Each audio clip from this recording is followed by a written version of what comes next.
All right. Okay. Ready? Yep.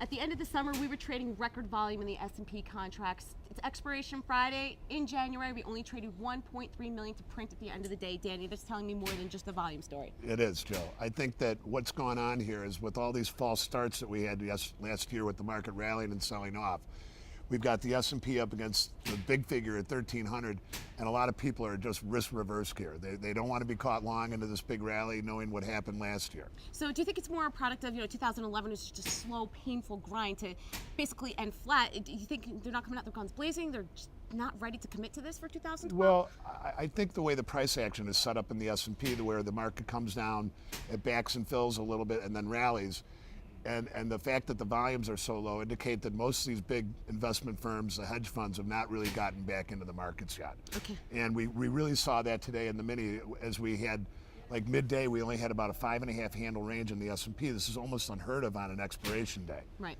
Pay attention to the closing print every day as Danny brings you the futures wrap from the floor of the CME. Thank you very much. All right. Short and sweet. Yep. We've spoken about the trends in the crop report and no, I'm holding my phone. It doesn't work. Okay. Start over again. I'm so burnt out. I can't do this anymore. All right. We've spoken about the USDA report and crop trends, but one thing we haven't touched on is South American weather, and I really think it's an important underlying story in this commodity space. What's the deal? It's a big story, and it's been a big story for the past 6 weeks. Back in December, it was almost the Garden of Eden back in Brazil and Argentina, and it's radically changed since then. They've had some really adverse weather with the La Nina and all those types of factors coming into play, and we've seen some crop losses, and it's a matter of some timely rains coming through now that prevents some really catastrophic losses potentially happening. So what does that mean for the market? How is that impactful to the underlying, to the stocks? Yeah, as of right now, what we've seen, as of last week, the U.S. government gave us an idea that we have some ample supplies. Well, this type of thing could radically change those ideas. If there's ideas that we could lose 10 to 15 million tons of beans down there, and if that's the case, that puts a balance sheet in the U.S. side of things extremely tight. Corn, you could lose 10, 12 million tons, which again, to a global number, changes the balance sheets quickly. So for you guys down here, what's an ideal number that you'll be looking for the next one?